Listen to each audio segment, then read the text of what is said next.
Hey, it's Austin, agency owner and data-driven marketing expert, and in this video, I want to show you how to accurately track creatives on Facebook ads so that you never have to title another ad, "Do Not Turn On." And if you haven't already, make sure to press the subscribe button so you get notified when videos just like this come out in the future. Let's dive into it.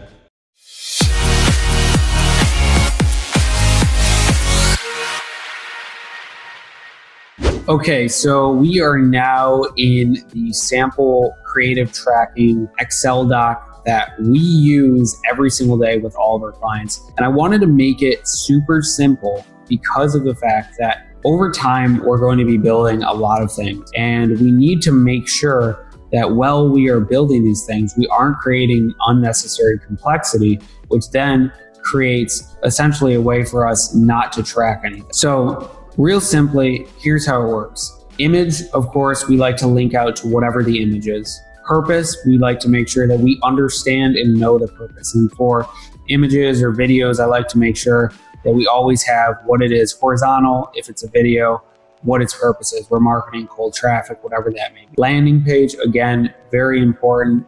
Actually, this should be video. And approved, yes, it was approved, and the length. Now, these are going to be the crucial things that we need to know, but here's where the magic of the spreadsheet comes in. This video is always going to be video V, that's the main thing. So we'll put that right here so you understand that. 2, video 2. So we go by columns, and for the length of working with this account, this will always be video 2. It makes it very easy to effortlessly track what's going on. So the same thing goes for images. What's the image? Okay, so we're marketing horizontal image, so we have everything mapped out. What's the landing page link?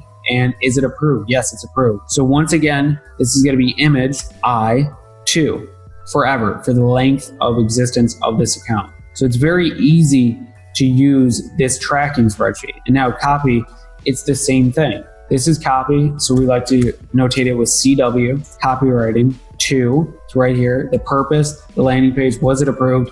And I like to put in the UTM. And so as a bonus, we're including this dynamic UTM, which you can add to anything pretty effortlessly.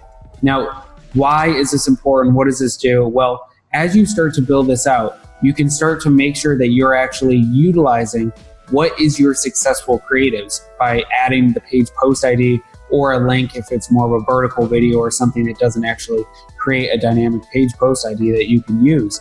You can know the spend on it, you can know how many purchases, what was the return on ad spend, and what's the purpose of it. So you don't have to waste time actually testing, not knowing what's going on, writing "Do Not Turn On" for your ads, and never having an actual grasp of what's going on. This allows you to easily know what is going on with the creatives in your account, track them for effectiveness, and utilize the data to make sure that you can scale the correct creatives.